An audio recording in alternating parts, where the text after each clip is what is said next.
Now, there are some of us, ladies and gentlemen, who simply are not so made that we can believe anything as stupid as that. Eons went by. Humans were born, died, suffered, expired of horrible diseases, died in childbirth, fought and killed each other for random reasons. God took no interest at all.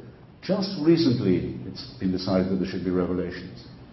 Well, now, there are some of us, ladies and gentlemen, who simply are not so made that we can believe anything as stupid as that, or as simple-minded as that, or as immoral as that. And I stress the immorality because it's not just the case that religion is man-made and is confected by humans to answer sometimes questions that don't arise, such as why do good people die in hurricanes?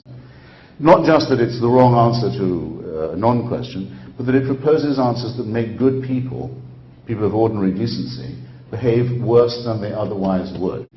If you take the view that God made man, you would expect to find that the worshipping process was approximately even across cultures and preached something like similar morality and similar ethics and had a roughly similar story, discrepant through languages and time and culture perhaps.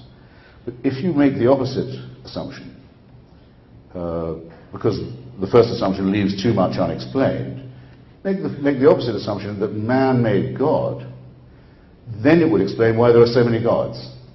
There suddenly is no mystery.